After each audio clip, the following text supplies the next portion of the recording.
It's Alison Normore, and I'm reading from my book, Return to Pangaea.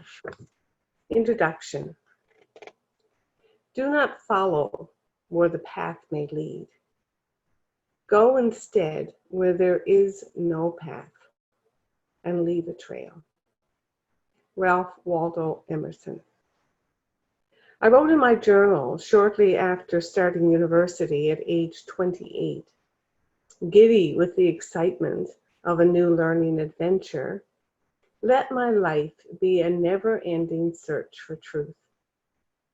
And so I embarked on a journey down roads I could not even have imagined. Like most spiritual journeys, it was a winding path marked by achievement and loss, mystical experiences, and spiritual awakening.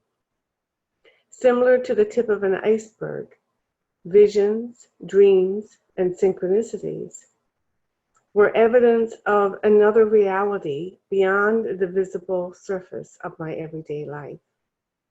These led me back to a homeland I never knew, a place of spectacular natural beauty and ancient wisdom that only open eyes could see, and a mind and heart made wiser could understand.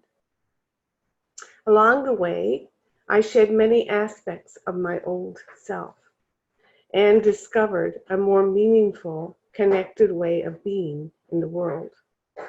A growing awareness of the consciousness of everything transformed me. When I paid attention, the world was full of beauty and mystery, and wonder awaited around every corner. In the light of this truth, I became more aligned with my spiritual nature and instinctual knowing, the truest kind of homecoming, a journey of discovery that never ends. This story demanded to be written. Bringing it to paper, which took several years, gave it form and meaning. I began to see how things fit together into a coherent whole. As I wrote, I was often surprised with unexpected gifts of insight. The excavating of memory also brought to the surface long buried emotions, gave them breath, and helped me heal. For the longest time, the shape of the story was elusive. It refused to be defined, and its parameters shape-shifted with every attempt to pin it down. The story had an energy and momentum of its own and could not be rushed. There was more yet to unfold. I began to see that my life, as it was being lived, was the story, and an invisible rudder was steering the course of its emergence. Most of all, I learned that the place that called me home is as integral as the journey itself. As the pieces of my story were assembled into a tapestry, I pondered the nature of time. When I posed the question of where it began, another possibility presented itself. The narrative could start anywhere. The final pattern developed as themes, so the book is composed of two parts. Part one sets the context of leaving home and my introduction to the body of ancient spiritual knowledge and practice called shamanism. In part two, I describe the major initiations along this new path. So many aspects of my old life and reality fell away. Part three tells about the role of my ancestors and how they brought me back to the place of my birth, and the greatest shamanic rite, death, and transition to the world of spirit. The mountains loom front and center in part four, where I recount the teachings of the stone people as they made their wisdom and power known in unmistakable ways. In part five, I celebrate my deepening relationship with our fellow creatures, the animals, and how I came to understand their role as evolutionary masters and teachers on the earth. Once upon a time, long ago, the great land masses on Earth were connected.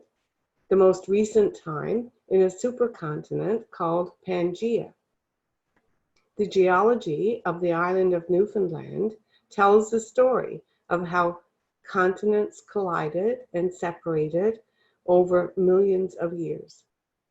I see in the physical Earth's evolutionary history of separation and reunification a perfect allegory for the shift of consciousness that I experienced and which I believe to be our collective human birthright and, most importantly, our destiny. While facts can be verified, that is, other people shared in the creating of them, my story is subject to the passage of time and memory. That said, I recorded most of the events, dreams, and visions in personal journals. None of the story that follows is intentionally fabricated. I did my best to stay true to what happened and convey the order in which they occurred. I revisit some events in later sections, fleshing out the narrative form from a different perspective. In the interest of privacy, certain facts and names that could identify individuals have been changed or omitted. The warps and weaves of the story are my own. Newfoundlanders are renowned for their hospitality. Not too long ago, before cell phones and email, one never knew who would show up at mealtime. Many traditional dishes are cooked in a single pot, and it was common to add an extra serving, one for the pot. The image of a communal dish and the tradition of preparing for the unexpected visitor speaks to me of sharing whatever you have, no matter how humble, a practice that harkens to a time and a place not too long ago, nor far away, when strangers were welcomed as bringers of news from afar, who brought blessings upon your home. These concepts have stuck with me. When I envisioned this book, I imagined a story that would inspire others to recognize the mythic nature of their own unique life journey and spiritual interconnections with all of life. It is my hope that sharing my story will confirm your own mystical experiences and throw open doors to the wisdom and sacredness of the natural world. May this telling be the unexpected visitor, showing up at your door with news to uplift your heart and mind.